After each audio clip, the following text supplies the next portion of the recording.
Selamat pagi, bersama saya Cindy Raja.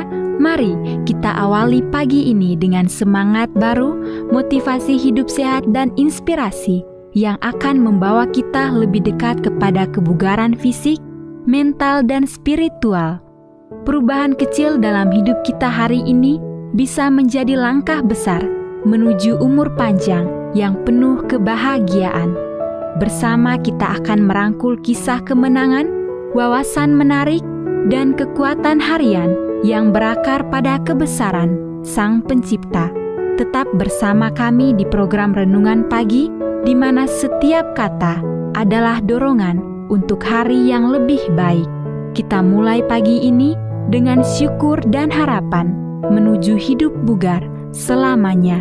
Ditulis oleh Kai Kusma bersama Pendeta Denny Kanajo. Selamat mendengarkan. Shalom. Selamat pagi para pendengar yang diberkati oleh Tuhan dimanapun Anda berada saat ini. Kita akan sama-sama mendengarkan firman Tuhan melalui audio Renungan Pagi pada tanggal 9 Juni 2025 dengan judul Butuh Satu Sendok Ekstra Garam Kristus. Sebelum kita melanjutkan bacaan renungan kita pada pagi hari ini, kembali saya mengajak semua para pendengar yang setia untuk berdoa bersama-sama. Bapa kami yang bersemayam di dalam takhta kerajaan sorga, terpujilah nama-Mu ya Tuhan pada pagi hari ini. Sebelum kami melakukan aktivitas kami sangat rindu sejenak untuk merenungkan kebenaran firman Tuhan. Terima kasih Tuhan Yesus, ampuni kami Bapa, karena kami sudah berdoa hanya di dalam nama Tuhan Yesus, Juru Selamat kami. Amin. Ayat inti kita terambil di dalam Markus 9 ayat yang ke-50. Demikian firman Tuhan, garam memang baik, tetapi jika garam menjadi hambar, dengan apakah kamu mengasingkannya? Hendaklah kamu selalu mempunyai garam dalam dirimu dan selalu hidup berdamai yang seorang dengan yang lain. Mari kita ikuti penjelasannya.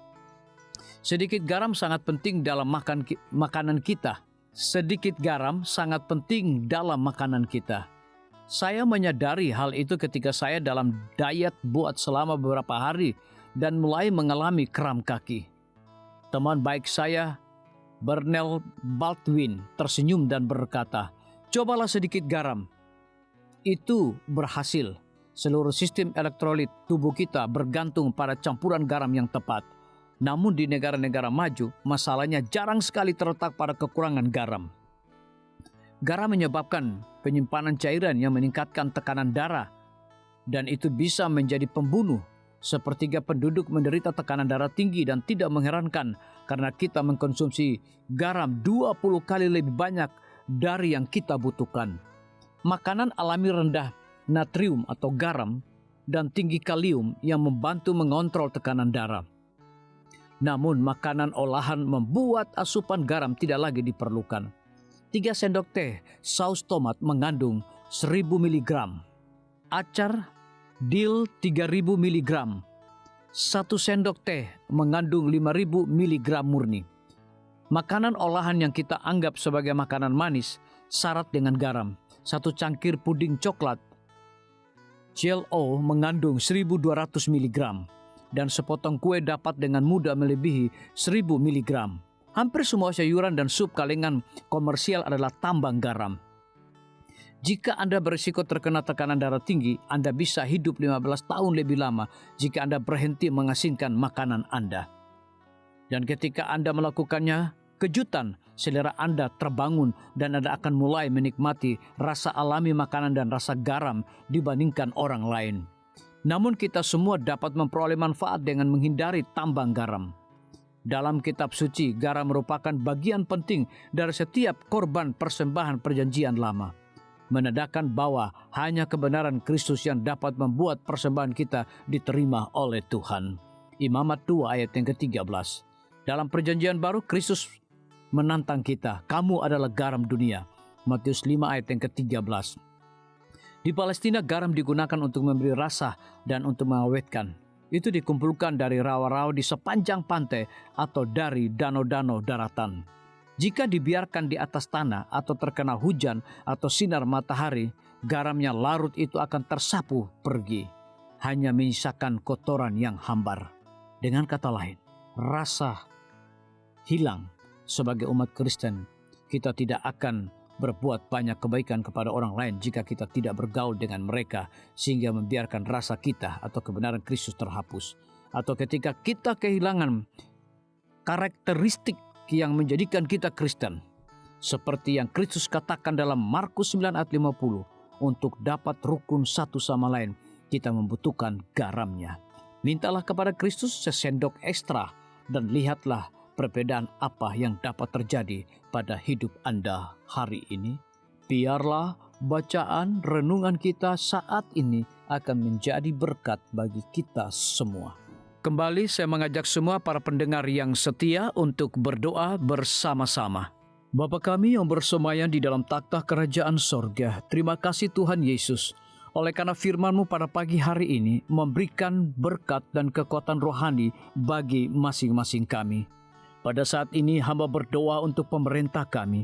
Tuhan memberkati Bapak Presiden bersama dengan wakil, para menteri dan seluruh stafnya, Bapak Gubernur bersama dengan wakil, Bapak Bupati bersama dengan wakil, Bapak Wali Kota bersama dengan wakil, camat dan seluruh stafnya, kepala desa, lurah, RT, RW, dimanapun mereka berada saat ini. Kiranya Tuhan lindungi mereka, pelihara mereka, curahkan hikmat dan pengetahuan sorga kepada masing-masing mereka, agar mereka dapat menjalankan roda pemerintahan boleh sesuai dengan amanah dan titah daripada Tuhan sendiri. Pada pagi hari ini kami juga berdoa untuk para tim medis. Tuhan berkati dokter, perawat, bidan, farmasi, nutrisionis. Kiranya hikmat dan pengetahuan sorga, roh dedikasi yang tinggi, roh kelemah lembutan Tuhan berikan kepada masing-masing mereka, agar mereka dapat memberikan pelayanan yang terbaik bagi setiap pasien yang membutuhkan pelayanan mereka setiap hari. Kami juga berdoa untuk guru-guru, kepala sekolah, siswa, mahasiswa, bahkan dosen di setiap lembaga pendidikan. Kiranya hikmat dan pengetahuan sorga Tuhan berikan kepada masing-masing mereka, agar mereka dapat mendidik setiap anak-anak untuk memiliki karakter Yesus Kristus. Hamba juga berdoa untuk TNI, Polri, PNS, wira swasta, petani, nelayan, ojek online dimanapun mereka berada. Kiranya berkat dan sukacita sorga Tuhan juga berikan kepada masing-masing mereka, agar mereka juga menjadi saluran berkat bagi sesama manusia. Para pendengar yang setia yang berulang tahun saat ini dimanapun mereka berada, biarlah dengan bertambahnya usia, mereka semakin hidup bersyukur dan berterima kasih kepada Tuhan setiap saat. Yang berada di dalam kebimbangan, ketidakpastian hidup, Tuhan berikan iman yang teguh dan pengharapan, agar mereka tetap percaya akan janji Tuhan setiap hari. Terima kasih Tuhan Yesus, dengarlah segala doa dan permohonan kami Bapa, dan mau mengampuni segala dosa kami, karena kami sudah berdoa hanya di dalam nama Tuhan Yesus, Juru Selamat kami. Amin.